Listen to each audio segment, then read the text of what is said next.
हे वेगवेगळे असते आणि त्याच्यामुळे प्रत्येकावर परिणाम हा वेगवेगळा होत असतो असं आमचं एक आकलन सांगतं.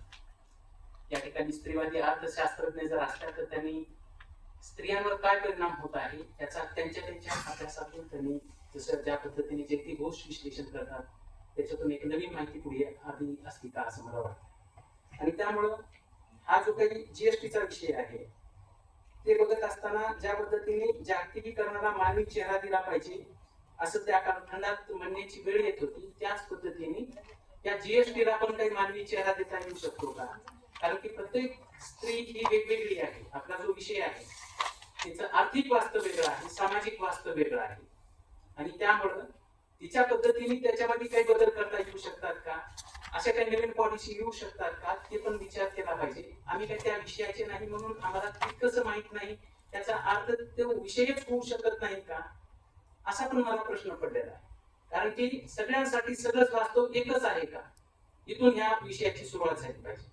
आणि त्यामुळं हा जो काही जीएसटीचा विषय लक्षात घेत असताना दिसून येतं की समाजवादाकडून भांडवलशाहीकडे जात असताना लोकांच्या उत्पन्नाची साधने कशी वाढतील याचा विचार केला पाहिजे, तरच ते जीएसटी भरण्याच्या टप्प्यामध्ये येतील मोठ्या प्रमाणात. नाहीतर मग ते त्यांची अनुपस्थिती मोठ्या प्रमाणात राहील. मग तिथं काय करायचं, म्हणजे जीएसटी भरतच जीवन जगण्याची जी काही वेळ आलेली आहे आणि लोन घेऊन जीवन जगण्याची वेळ आलेली आहे.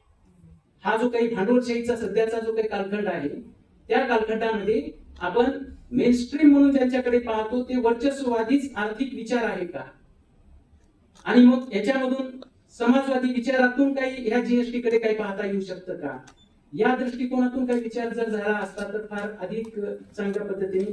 कारण की हे निर्माण करणारे जे लोक असतात या सगळ्या पॉलिसीज ते त्यांचं काहीतरी हेतू असतो, त्याच्यावर त्या आर्थिकतेवर सत्ता कोणाची आहे आणि हे जमा झालेला पैसा जनसामान्यांच्या योजनांसाठी राबवता कशा पद्धतीने येऊ शकेल. आणि इतके जसं कल्याणकारितेच्या दृष्टिकोनातून पाहिलं तर आपल्याला इथं पेन्शन मिळताना दिसत नाही लोकांना. 60 वर्षाच्या पलीकडे इथं कुणालाही आता पेन्शन नाही 2005 नंतर. अनेक शेती क्षेत्रातील वेगवेगळ्या लघु उद्योगातील लोक त्या मॉलच्या मोठ्या ताकदीपुढे हाताने दिसत आहेत आणि त्यामुळं ह्या सगळ्या गोष्टींचा विचार पुन्हा एकदा झाला पाहिजे असं मला वाटतं. आणि या विषयावर हा नवीन विषय आहे आणि त्याच्यामुळं माझं तर शून्य आकलन आहे या विषयावर. फक्त मी वेगवेगळ्या चॅनलवर चालणाऱ्या चर्चा, युट्यूबवर चालणाऱ्या चर्चा हे मी ऐकत असतो. राज्यसभेत या विषयावरची मोठ्या प्रमाणात चर्चा झाली, प्रचंड खडाजंगी झाली. सीएच होते राघव चड्डा, त्यांनी अर्थतज्ञांपुढे प्रश्न उपस्थित केले. आपल्याकडे पण सीए आलेले होते, त्यांनी योग्य बाजू आहे असं सांगतात जीएसटीची, ते अयोग्य आहे म्हणून सांगतात. आमच्यासारखे जे ज्यांना फारसा अभ्यास नसलेले लोक आहेत या विषयाचा, त्यांनी नेमकी काय भूमिका घ्यायची हा जो काही कन्फ्युजन पडतो आहे. त्यामुळं समाजामध्ये याची जितकी जास्तीत जास्त चर्चा होईल आणि खरोखरच हे जीएसटीचं काय आहे याची चर्चा अनेक लोकांनी त्यांच्या दृष्टिकोनातून त्यांच्या अनुभवातून केली पाहिजे असं मला वाटतं. आणि हे अनुभवाचंच एक पॅनल होते की त्यांना काम करत असताना नेमक्या कोणत्या पद्धतीच्या अडचणींना सामोरं जावं लागतं आणि ते त्यांनी व्यक्त करणं महत्वाचं होतं आणि त्यांनी ते केलेलं आहे. आणि त्यामुळे हा जो काही आजचा दिवस जो आर्थिक विचाराच्या संदर्भात गेला तो फार महत्वाचा होता, कारण की हा विषय आमच्यासाठी प्रचंड नवीन होता आणि त्यामुळं हे सगळं राबवण्यासाठी I thanks to first of all Indian council of social science research, ministry of education, thanks to doctor Renu Adalka madam, then additional commissioner Mr. Vaishali Patanji madam, senior economist Professor Pradeep Apte sir, former deputy commissioner Dr. Bhushna Kalandikar madam, thanks to Niket Karajgi sir, Swapnil Monod sir, Goin Lede sir, Meena Vaidya madam, Sandeepa Kanetkar sir.